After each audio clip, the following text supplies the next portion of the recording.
Okay, next step in this is the side plank, which is going to not necessarily isolate, but emphasize more of the obliques in each individual side of the body.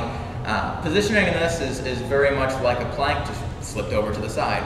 So your position should still be elbows underneath the shoulders, and then you can place your feet in one of two positions. You can either stack your feet straight out, just like I've got them right now, or you can stagger them where you've got the top foot in front. Okay, either way is fine. One thing to watch out with the stagger position is a lot of people want to overly rotate the shoulders in that direction. So it's more just a matter of being aware that that can happen and addressing it if it does. So I'm going to do my plank out of a staggered position. Legs are basically straight. What you want to do is you're pushing into the ground with your feet and you're raising your hip up, basically as though your hip was on a string and someone's pulling that string up toward the ceiling.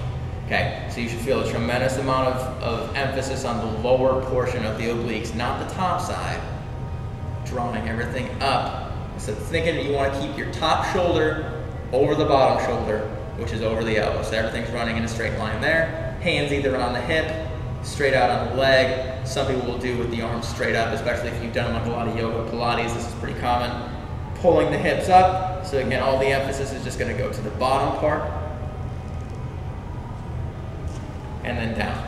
Now typically the expectation on time is I usually expect about a third of the time on a side plank for what somebody got on the front plank. So if they were doing about 60 seconds on the front, I would expect they should be able to get at least about 20 seconds on the side, potentially even more. So, but I would say probably no less, or there's something probably wrong with the technique on one or the other. Okay, so we already have our little test subject here in our side plank position.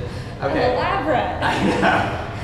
Okay, so we want to make sure that the very top shoulder is drawn back just a little bit over the bottom shoulder, which is over the elbow. She's having a little bit of trouble with the foot position because she's used to doing it in a kind of an unconventional way, which is fine, but it's at basics I like either the staggered or the stacked foot position. And then you're just pulling the back hip as high toward the ceiling as you can get, feeling a tremendous amount of flex in here. And then hold it. Again, big key is breathe. Breathe into the nose, out to the mouth. If you hold your breath, you're doomed to not get very much time on this at all. And then this is very, very basic movement. Okay.